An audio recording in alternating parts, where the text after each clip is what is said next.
Welcome to Freaked Out with your co-hosts, Liz and Landon. What's up, everybody? Today, guys, we are finally covering the Caylee Anthony episode.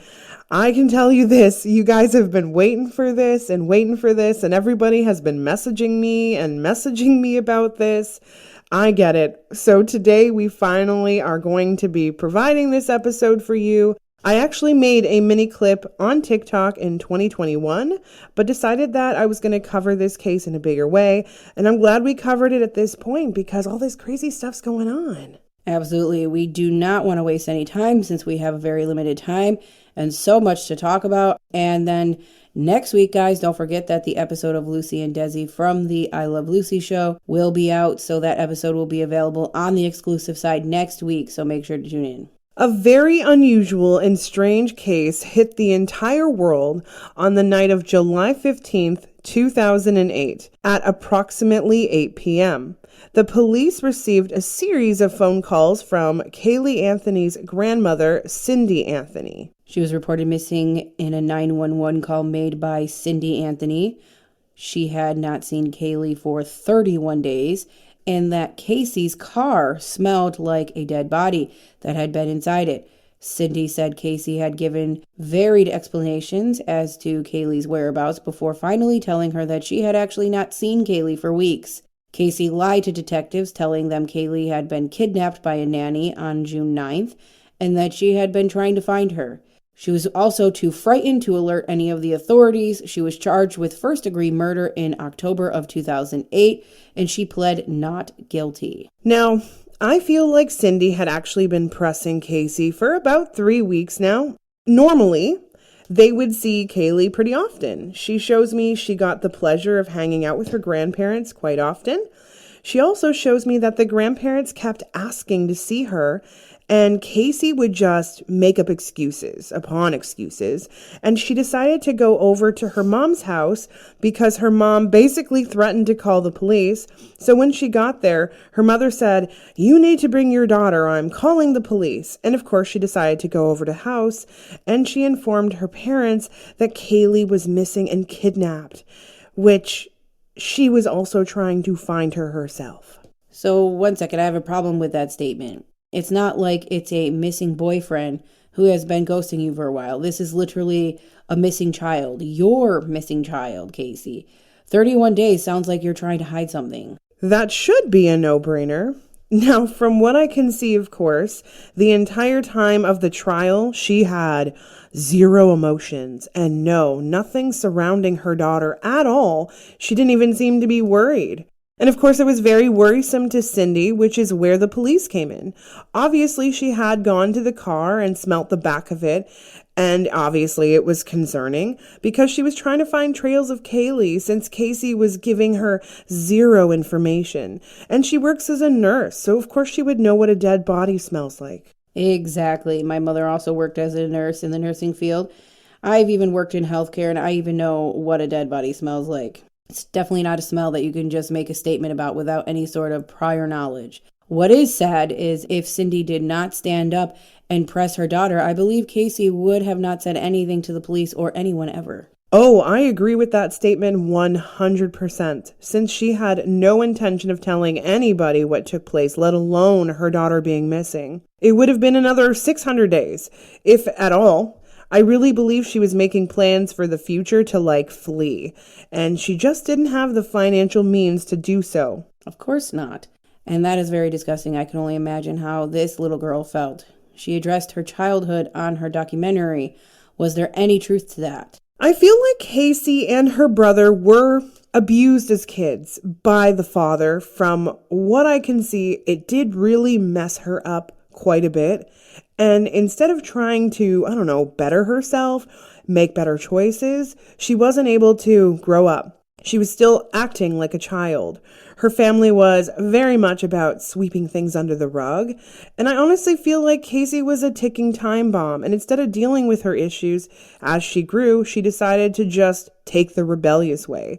She made a lot of bad decisions, including getting pregnant with her daughter at a very young age. I also feel like her father was gross to her, but nothing about rape. So how did her father abuse her? I do feel like he hit her quite a bit. I feel like he would even take it a couple steps further, emotionally, mentally abusing her. I do see that she would act out quite a bit, and her father would take to beating her whenever she would act out from a young age. Around 3 years of age, I believe the abuse started. I also feel like her father, of course, did end up feeling bad about it. And of course, mom would turn a blind eye to it. So instead of discussing or trying to work out his abusive patterns, he would buy her things and make up for it.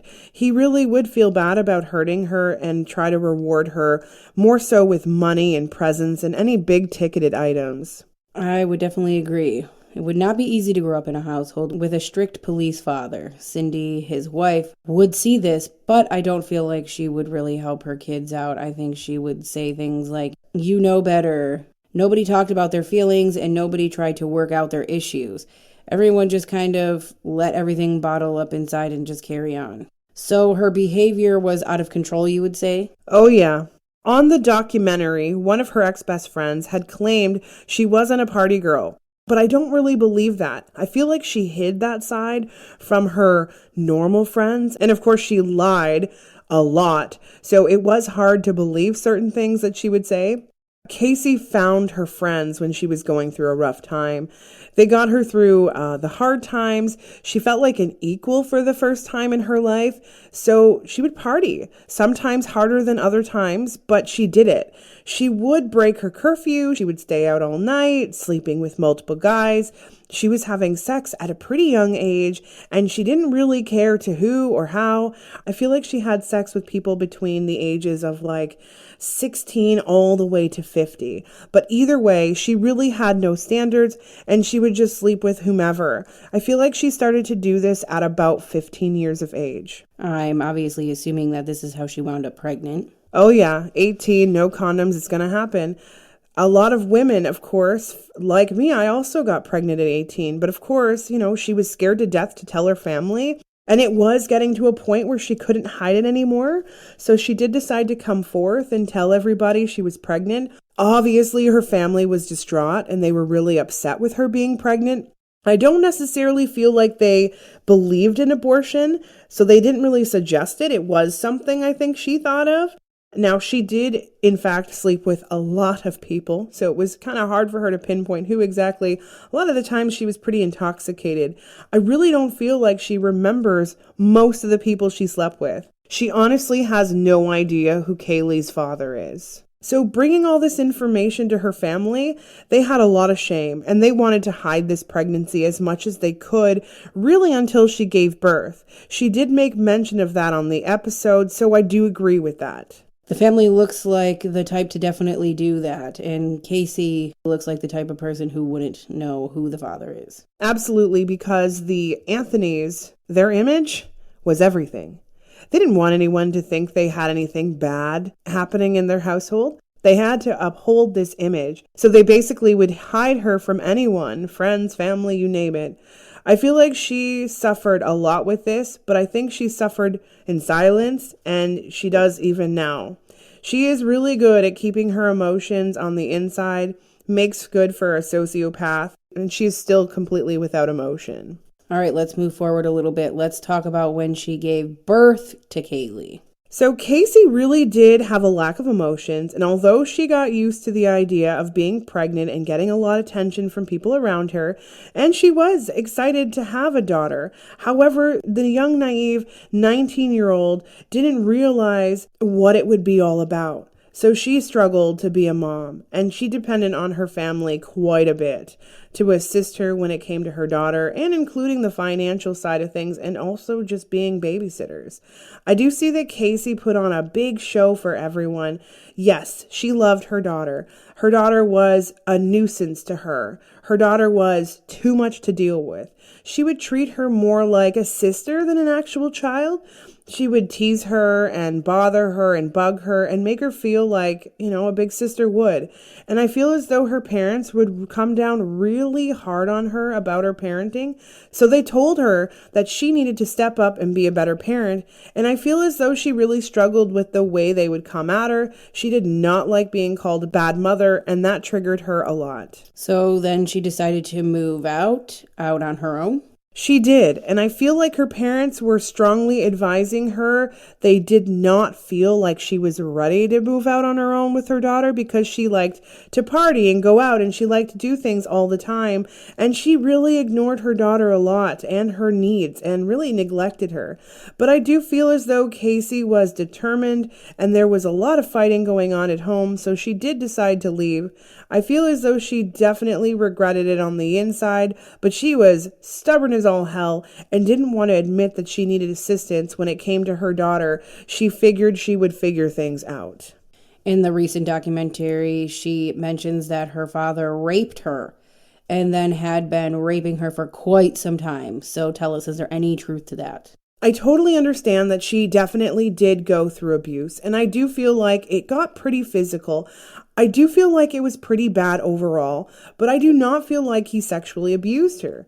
I would say she was always afraid that it was going to happen next, but I feel like her father did look at her at time, maybe in a sexual manner, but I don't feel like he ever jumped on those feelings. I feel like he was way too busy in his own nonsense. He wasn't too involved as a father. He was kind of just in the background and would bark orders at people anytime anyone would get out of hand, including Cindy.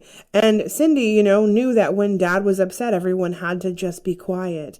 In his eyes, he was the breadwinner. He was the man of the house. He was the one who controlled everything. So no, she was not sexually abused. I think she used that to indicate that she was pretty messed up at the time, but it was a big reason as to why she lied. So I feel like this was all very calculated. It took her over 10 years to come forward to talk about this. She had her Bella Vita tattoo covered up. They asked her why she covered up. Do we know the reason? Well, there's a couple of reasons she removed this tattoo. Firstly, she indicated she did it to say fuck you to her parents, which her parents had nothing to do with it in any capacity. That tattoo was a consistent reminder of what took place, and she didn't want that tattoo anymore, so she covered up. Secondly, she got recognized a lot, and anytime somebody would see her, she liked kind of to wear those sports bras and tank tops to kind of show her shoulders, and because she got recognized so often, she wanted that covered up as well.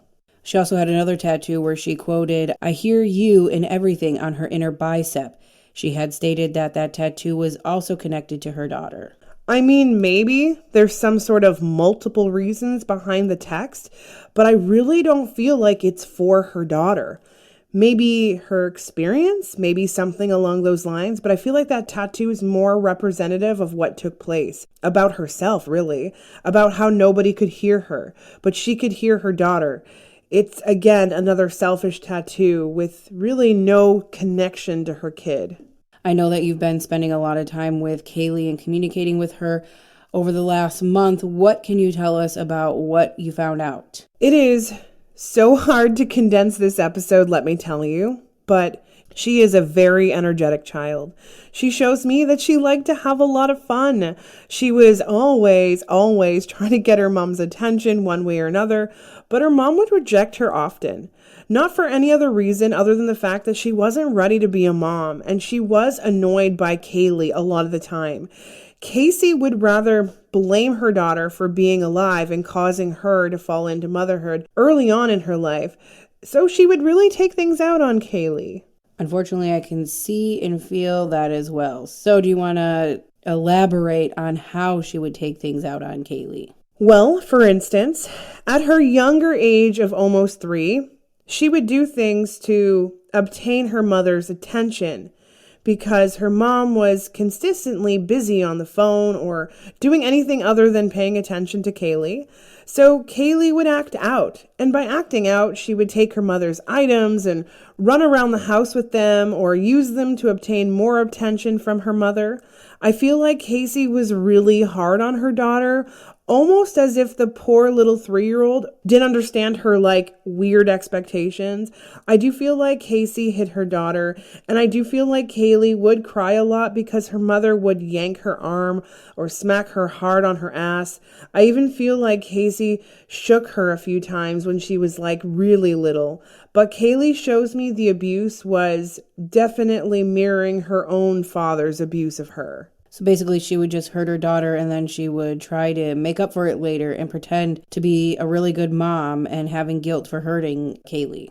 Absolutely. Caylee had become too much to deal with, but she also didn't want to disappoint her parents, and she was not interested in her parents raising her daughter because her parents constantly would throw things in her face of her lack of parenting, so she really just wanted to prove everyone wrong.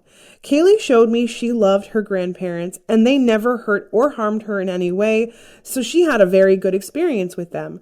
Her grandfather was always trying to make her laugh, and her grandmother was always very comforting. Her grandmother would give her proper food to eat. She would always make sure she was clean, washed up, taken care of, hair done. Casey would do it, but it would be far and few between. She seemingly would show the outside world that she was like a good mom because a lot of people would get entertained by Caylee and thought she was so adorable. So of course she would become, Caylee's best friend and entertain the world along with her. This is when she would try her hardest to look like the mother of the year. So how long before Casey was at her breaking point? I would say there was about a 3-month span before her daughter went missing, when she was growing more and more frustrated, and a lot of her other friends that she wouldn't necessarily hang out with often were pretty influential and would suggest like, come out. And then she'd be like, I can't, I got the kid. And then she would blame Caylee for that often. I can see she would really hurt her physically when she was mad and she couldn't get away from her. So why not just ask her parents to watch her daughter? Like, so that she can go have a little peace of mind and also get away for a little bit. I feel like her parents really did a good job of implementing that Casey would need them for anything, and they would make a big deal out of it. So she refused to give in and decided to come up with her own methods. And what are those methods? Well, here's something really interesting. When I had initially spoken to Caylee, I got the impression that this was the first time that Casey had gone out and left her daughter home alone. But as I sit here talking to her, I'm learning that that's not the case. So she would just leave her daughter at home all the time alone and go party? I think that Casey tested the method. She would tell her daughter to go to bed, and she would go outside and hang out with some people she knew and see if her daughter would bother to come out or cause any problems. But like most young kids, they had a hard time staying in bed, especially if they feel like their mom's not around. Casey was not okay, and she was getting very frustrated and started to come up with other methods of assisting her, how she could leave her daughter at home for hours. I even feel like there was a couple of guys that Casey would hang out with. I see she was actually sleeping with both of these men, and I feel like both of them would make suggestions to her like, give your kid some baby Tylenol, makes her sleep. So she just decided, let's drug the child so that we can have some fun? Yeah, I see she did these things to her. Basically, she'd give her extra Tylenol, extra medication, even crushed up a pill and put it in her food.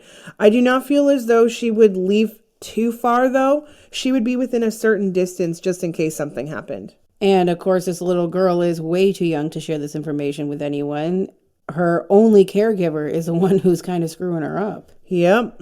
And I feel like the one last time that her grandparents got to see their granddaughter, I'd say it was around Father's Day. And I see that Casey had a good week and her parents decided, let's get together and do the Father's Day festivities. I believe that the two of them, Casey and Caylee, stayed there for a weekend or for a couple of days. Either way, Casey did end up getting a little bit of a break, and she may not have informed her family that she needed this break, but she was happy to have it. I see Caylee having fun at the pool, but there is nothing surrounding or leading to her death surrounding a pool. Caylee said that she had a blast and was having a good time, and she hadn't seen anyone in a while. She shared with me that her mother was often at a distance, not too involved in her playing. She shows me she would try to get her mother's attention constantly, and her mother would just just simply ignore her or tune her out. Did anything happen on this weekend that would be important to the investigation? Although she happened to be there, I do see that her parents would make some little cut comments and remarks at her, and she was planning on asking her parents to take her daughter for a weekend so that she can hang out with her friends, but because her parents were making those remarks about her parenting, she decided to shut up and find her own, again, method of babysitting. She was pretty emotional that week. Is this when she decided to look up the methods on how to make a child sleep for a long period of time? You got that right. I really feel like Casey didn't have access to a computer and the internet in the way she used to have access, obviously living under her family's roof. So this was the perfect time for her to look up a method on how to put a kid to sleep for a while. And that is when she looked up chloroform and how to go about making that. Absolutely. She was trying to find the safest method to put her child to sleep for a period of time so she can enjoy her night. I really feel like there was a significant plan to go out, and she just wanted to have a babysitter. And a babysitter not to charge her money, of course, because she needs that money for drinking, and not to judge her either. So what better way to find her own method than putting her child out for a period of time? Okay, so how did she get her hands on these products? Like I had mentioned before, she had a shady group of friends and she would hang out with them. And, there were 4 or 5 men. Originally, I feel like there was only a couple men, but as I sit here and I'm obtaining more and more information, there were some people who lived around where she lived, and I feel like they had some drug dealings going on. I feel like she asked one of her buddies on how she can get her hands on this, and I feel as though she made a little bit of a sexual bargain as well. Wow, that is disgusting. So yes, let's obtain some chloroform and have sex with somebody just so that she can go and have just a little bit of fun for that night without thinking any sort of consequences of what could happen. I know, of course, right? Here comes the weekend that she had planned to go out, and she had planned to go out for a significant amount of time. I feel like there was a plan for a dinner involved. She was going to get ready at her friend's house. I even feel like there was like a window of 12 hours. However, it wasn't going in that direction. At first, I feel like she was giving her daughter some baby Tylenol. Then once she had given her that, I see that Caylee this particular evening was being a little extra sassy. She didn't want to go to bed. She was having a tantrum. I feel like she actually had a big meltdown this evening and she was screaming, and I feel like she also wasn't feeling well, poor kid. She shows me she was pretty prone to having fevers, and it may be connected to her teeth. I'm not entirely sure, but from what she shows me, she did not want to go to bed, and the medicine was definitely not working. It was just making her more and more cranky. She was pulling her hair and screaming and running, and I feel like she was kicking a lot too. Well, I'm sure Casey did not want her evening to be ruined, so this probably infuriated Casey. You're right about that. She shows me she had a little bit of a runny nose, and I think Casey went and gave her a little bit more baby Tylenol before she even started to, set up the chloroform side of things. I feel like Caylee started to calm down a bit beforehand, and I also feel like she was given instructions from the internet, but also a person that she had obtained the chloroform from. She used way more chloroform than she needed to. I feel like she used enough chloroform to sedate a man of like 300 pounds for a long period of time. She wanted to make sure her daughter was out for a while, which is why she gave her more than the suggested amount. Which is not a good idea at all, but that's definitely for a small child. Did she purposely give her that larger amount, though? Yes, but in her mind, nothing bad would happen. I don't even feel like she even Googled the side effects of what could take place if her kid ingested this in the long run. Of course she didn't. I mean, I'm not really sure why she would decide to do that anyways, but of course she didn't care enough to see the consequences of her actions, only what she needed or wanted in that moment. Exactly. Caylee showed me that after her second dose of baby Tylenol, she did get a bit sleepy, and with the chloroform, it poisoned her. I feel as though Caylee also had some sort of allergic reaction to it, so on top of what was going on with her already, I feel like there was something else that was affecting her too. And I feel like there was some sort of rash as well that appeared. Now at this point, I feel like Casey had placed this over her daughter's mouth and held it there for a few moments. Her daughter was already sleepy from all the Tylenol she had ingested, and I feel like her daughter went right to sleep. But I do feel like her daughter also pushed away her mom as she was like putting this over her mouth to go, what the hell are you doing? Like looking right into her mom's eyes, confused, but she felt safe and she didn't fight much and she went right to sleep.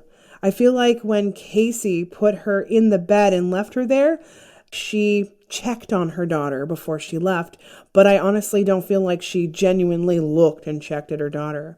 I feel like Caylee was already dead at this point, and if part of me really feels like Casey had a feeling she died too, but she just like ignored it and thought she was like really hopped up on the drugs. So she thought that her lifeless body was lifeless because of the chloroform. So this sick, twisted woman accidentally killed her daughter and then said, fuck it, I'll just deal with this later. Precisely. She was believing her own lies, like, she'll be fine, she'll wake up, this is what I wanted, so let me focus on my evening. She was also running behind, poor thing. She had plans to go to a friend's house, but of course she didn't end up doing that, so she got dressed quickly, and perhaps a guy came over, and I don't know, I even feel like she had sex with somebody before she proceeded to leave. So she decided to walk away, pretend like nothing bad took place, and according to your video, she decided to live it up and have the best night of her life. So I believe you also had mentioned that they had gotten a video with evidence and photos that were obtained in the investigation. Were those photos in relation to that evening? Yes, there were a few pictures from other nights and evenings previously, but they also used evidence, mostly of photos of what she had done that weekend. And they were able to obtain all of that. I see that she had done some drugs. I see that she had hung out with some people. She also stole somebody's checkbook, and I feel like she was dancing with a couple of men that had bought her a few drinks. I see she had snorted coke as well, the entire time not thinking of her daughter. You had mentioned in your video as well that you had felt like she had come home at around 3 a.m. What time do you think she left home? I feel like she left around 8 p.m. She was gone approximately 7 hours. When she got home, of course, that is when she started to think about her daughter again. I feel like she cracked open the door, looked in on her, didn't see her moving. So her plan worked. She was able to get out and go for an evening. I even feel like in the back of her mind, she thought she won. She had figured out a method to have it all. She didn't kiss her daughter. She didn't check to see if she was breathing. She just left. So you had mentioned somebody had come home with her. Can you elaborate a little bit more on this? I feel like the guys she was fooling around with, she decided to bring them home for the evening because, she wasn't done having fun yet. I feel like she paid more attention to this particular person than her daughter, sadly. And I feel like they got something to eat, sat down, while her dead daughter is in the other room. And then I feel like they had sex and this person went home. I would say this person went home around 6:30. I do not feel like she knew them really that well. I feel like this was kind of like a one-night thing. I also feel like he had no idea she even had a daughter, let alone a daughter in the home at the time. So what time did Casey get out of bed? I feel like she didn't get her ass out of bed until about noon. And of course, that was very unlike Caylee to come wandering into her room and checking in on her early morning like 7 a.m. No, of course, her daughter didn't get out of bed and she had already died. And I feel as though that's when Casey really started to realize something was wrong. So did she check on her daughter at this point? And what was her conclusion exactly if she did? This part is so sad. It's hard to say, but from what I gather, at this point, Caylee had already died, as we know, and I feel like her spirit was lingering in the home. I don't necessarily feel like her spirit came through until her mother discovered the body, but I feel like she was close to her own body at this point. I see that she had seen her mom, and I can just see her eyes brightening up because, her mom is going to fix what was wrong. When Casey approached her daughter, I feel like she started to ask her to wake up and let's get up. So she finally went over and, stood over her daughter and realized her daughter had been in the exact same position she had placed her in the bed from what I can see. Her eyes were slightly open and her mouth was slightly open as well. And I feel like Casey did have a bit of a reaction. I feel like she screamed and begged her to wake up, and of course she didn't. At this point, I feel like Caylee had really no idea what to do next, so she decided to take this opportunity to get out of the house while her daughter died in that room next to her. Start your summer road trip at Midas and get up to $30 off your next repair service. Plus, get a free closer look vehicle check to make sure you're road trip ready. If you need brake service, an alignment check, or tune-up, hit up Midas for up to $30 off. For more details, request your appointment at Midas.com. Pregnancy-related deaths in the U.S. are on the rise. The reason? Cardiovascular disease. And Black, Hispanic, and Native American women are the most at risk. I never thought my pregnancy could cause heart failure. I experienced my first heart attack after the birth of my son. But high blood pressure, gestational hypertension, and diabetes can put mom and baby at risk. Visit goredforwomen.org/pregnancy to learn more, because my health is our health. And I feel like she stayed there for a few days. She pretended that nothing happened and just carried on about her day, trying to figure out what to do with her daughter and how she was going to get herself out of this situation. Did she even care? Was she even scared or anything? Oh, she was scared. There was a moment where she was devastated that her daughter had died. She also knew that if she told anyone what happened, she would go to jail one way or another, and that was not an option for her. She felt like she was already in prison when it came to having a kid, and this was going to be worse in her eyes. She knew that because she was a pathological liar, that really no one would believe her. I mean, look at her track record. I wanted to believe her either. What kind of sick person do you have to be to kind of do this to your own child? That's a very selfish, narcissistic human being. Oh, yeah. Well, there was a bit of a smell, and by the way, Caylee was around following her mother as her mother proceeded on with her life, begging her to save her at this period because she had no idea what was going on. And of course, her mother couldn't see or feel or hear her. It wasn't like any other day. Her mother constantly ignored her, so it was, normal for her to be chasing after her mother. This time it was, obviously in the afterlife. So it may have felt like only a few minutes for her walking around and following mom. So she transported Caylee's body to the car because the smell was becoming too much. So how did she transport her? Of course, Caylee was tiny, so I believe she put her in a duffel bag or something along those lines. She also wanted to make it look like someone did really hurt her. No association to her, of course, so she made it look like Caylee had been kidnapped. I feel like this is when she put duct tape over her mouth, maybe even on her hands. I also feel like the duffel bag was of a blue color with white writing on it. I feel like she was getting guidance from somebody. Did this person know exactly what was going on? I really don't believe so. I believe that she asked this person for assistance on how someone would get away with something like that, and I feel like there may have been something weed related, something along those lines, sort of kind of having a conversation, kind of shooting the shit. But I do believe this is when she decided to take the body. After it had been sitting in her trunk for about a week, of course, I feel like that's when she took the body to the location she had been found. I do feel like she tried to clean out the trunk as much as she possibly could. I feel like she did the best job she did cleaning anything, honestly. But unfortunately, the smell still stuck. And I feel like she didn't have enough time to let it air out. So she just closed the trunk and hoped for the best. I feel like Casey's father also wasn't too heavily involved in this situation at all. I do feel like he kept telling Cindy that she was overreacting because she started to obviously panic that her granddaughter was gone. And Cindy had this intuition within her that something was wrong. And I feel like she was actually even visited by Caylee in a dream, if I'm going to be completely honest. I feel like Caylee personally had led her grandmother to this conclusion.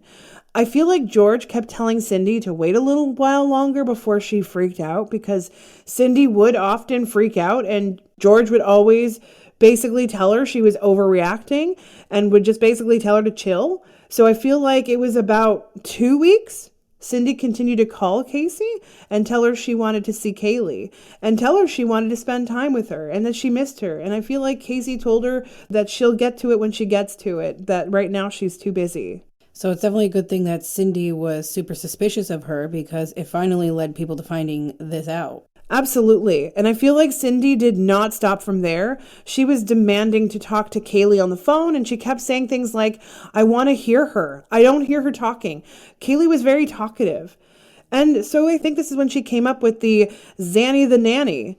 As she had stated in the documentary, she did know someone of that name, and they were potentially a nanny. But yeah, they were definitely not Caylee's nanny. And for whatever reason, this name resonated with Casey, and she would use this name for other things in life too. When people would ask her questions about things, whether it be, who's your doctor or who's your friend there, she would kind of use this name in passing. I think she actually even uses it to this day, creepy enough. So other than this little mishap, at least that's how I feel Casey feels about it, it seems like she had finally got her dream come true. I mean, you're not wrong. It's almost like this was what was holding her back from freedom. She didn't want to deal with Caylee anymore. She gets to sleep in, having her freedom. It was always so nice to her. It was like she was appreciating it. I do believe that her family was also financially supporting her. But I also feel like Cindy is who makes the threats to kind of take away the financial assistance if she did not bring Caylee to her home.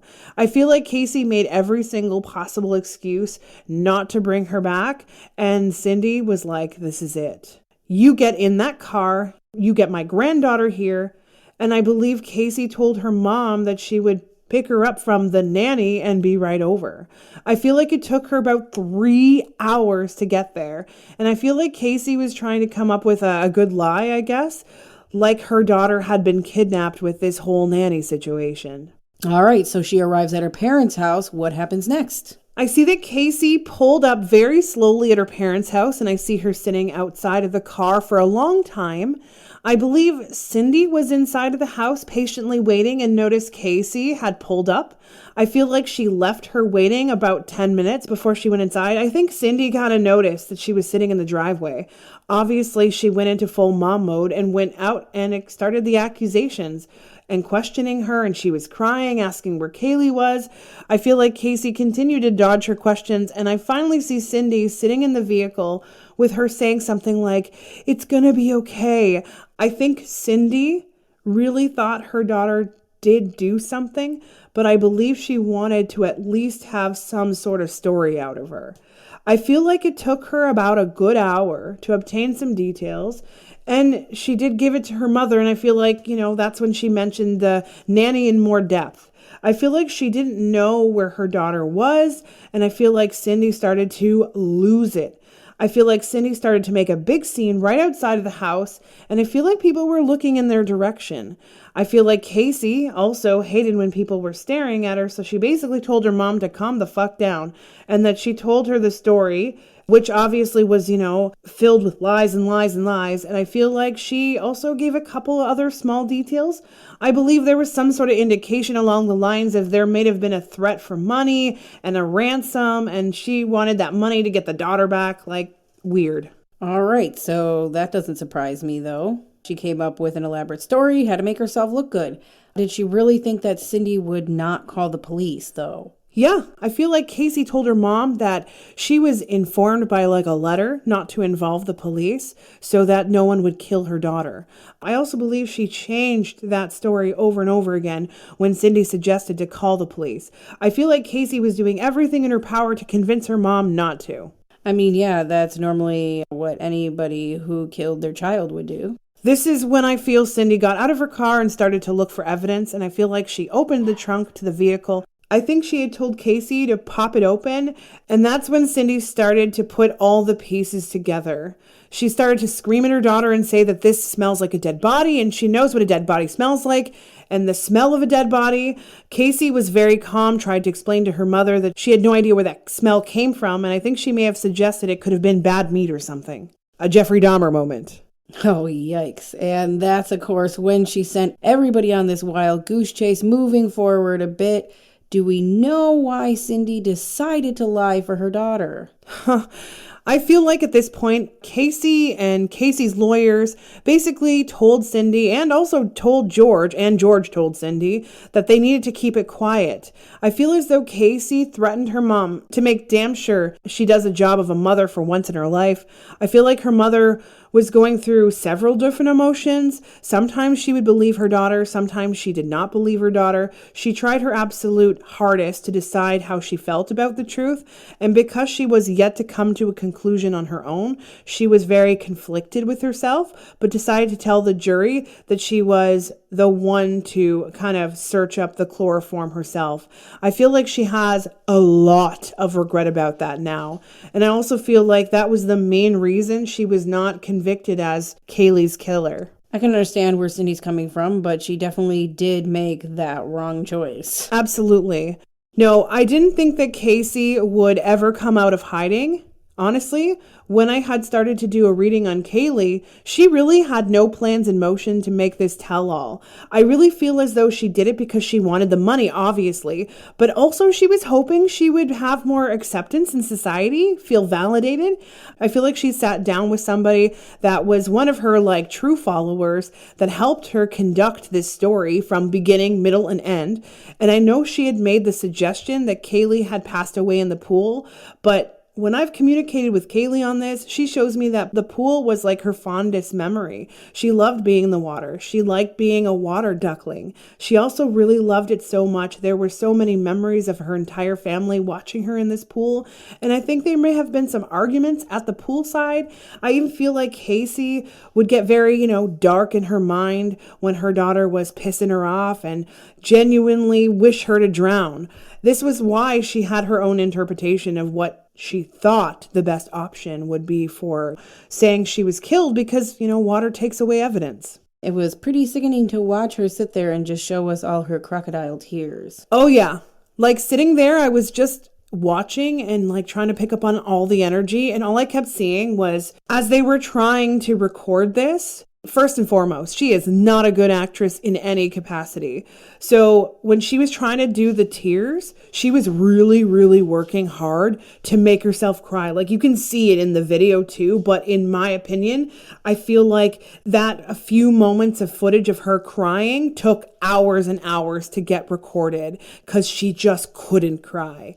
And of course, yeah, she does love her kid in the way she feels, and she can tune into that emotion, but it isn't always. I feel like it took them a while to get all of that edited. I also feel like she completely convinced herself that someone else had done it. It's the only way she could really get through her day. She believes all of her lies. I mean, if she had nothing to hide, why didn't she just sit there and get attached to a lie detector test? She was willing to elaborate the story for the third time now. I mean, yeah, she would have failed every single question, even the questions that she sort of tells the truth about. There are all lies embedded in between. She mentioned that also in the first episode of that ridiculous documentary. She's probably running out of money and running out of options for money. I know she works for that lawyer, but he's probably going to retire here soon and she won't have a job anymore. So she needs to make sure that she gets a little bit of money to make it through, I guess. Definitely. She also gets funded by people, like her fans send her money.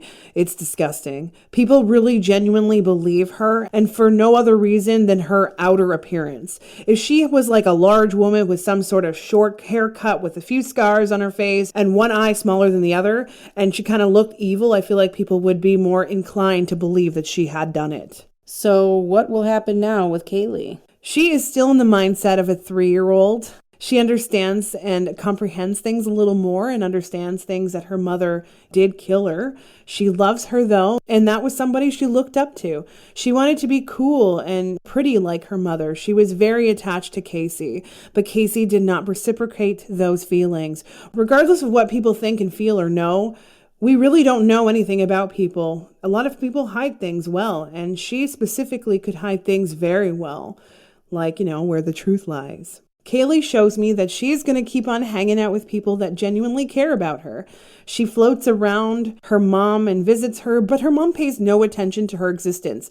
She does for the cameras, of course, and most of the time she's alone. She usually flips the photos over to hide them. She ignores everything altogether. She does not love her daughter, and it's not the same love as an unconditional parent. Even the placement of where she put that tattoo that she claimed to be about her daughter, you don't put a tattoo somewhere there where you can't see it. You're going to put it on your wrist or your hands. You're going to put it somewhere you can see it. It's almost like she just doesn't want the reminder of her daughter constantly, and she needs it. I see she's going to continue to keep visiting us. She loves kids and toys and just has a lot of energy and playfulness. She visits her grandparents too. They keep her memory alive. Her grandmother cries a lot for her, and I feel like there's a couple of men out there that also could have potentially come forward as thinking they were dad. And I feel like Caylee knows exactly who her father is, and she visits him too. And of course, he has an inkling. And I do feel like he was going to come out about it eventually, but now he's not interested because he's afraid of being accused of rape and scared and petrified to come forward and say anything about being a father. I think that's another reason he kind of stayed in the dark for so long. I think he knew though, but he doesn't fully know. Will anything happen to Casey? I feel like people are going to believe her now, like a few new people, and her stupid story of lies. And I do feel like she will receive some sort of fan base. I do feel like they will also give her money as well. She will play pity right into her hands. But once everything dies down, she'll go back into the same routine she always had. Private, quiet. She'll continue to live her life as a single female the way she always wanted to. I feel as though at some point, maybe the next 10 to 13 years, maybe after her parents have passed on, or one of her parents passes on, there will be something that comes out. Maybe a book. She may definitely go into doing something small to kind of keep herself relevant. She likes being in the limelight, even from being, a killer. She likes that she can be Googled, and she kind of feels famous. There are little things that she likes privately, of course. Either way, I don't feel like justice is ever going to be served in this manner, but I feel like something will eventually happen down the line, maybe with her. I don't know, maybe somebody's going to take it into their own hands and hurt her physically, but I feel like there will be some sort of justice, maybe some other conviction of some sort.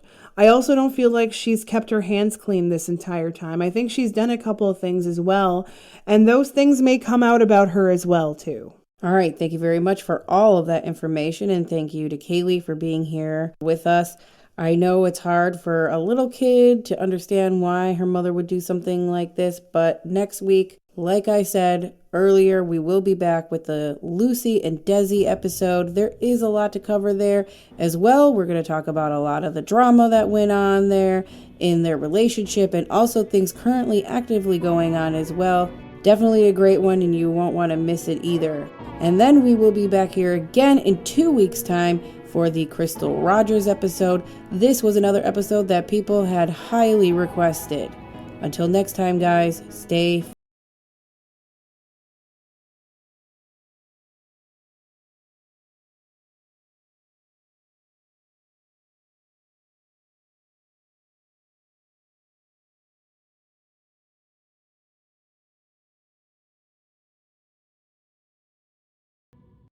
They call cancer a fight, but this is a fight without rules or rings or referees. At Advent Health, know the nation's best fight with you. World-renowned physicians leading clinical breakthroughs in research and the most advanced treatments. This is the power of the human spirit. This is Advent Health, Central Florida's cancer leader. Find your care at AdventHealthCancerInstitute.com. The 4th of July sale is here at City Furniture. Discover Beauty Rest Black, where luxury meets innovation. Reimagined with premium materials, advanced support, and adaptive temperature management technology, so your sleep is always restorative, night after night. People at their best get their beauty rest. Save up to $1,200 on new Beauty Rest Black adjustable mattress sets during our 4th of July sale at City Furniture. Visit us today. When your baby starts to move, you need a diaper that can keep up. Pampers Cruisers 360, the only diaper with no tapes and a 360 stretchy waistband for up to 100% leak-free fit. No tapes or tabs means they're easy to put on and babies have all the stretchy freedom they need to bust their wild moves. Pampers Cruisers 360, live wild and free. Tap the banner to learn more.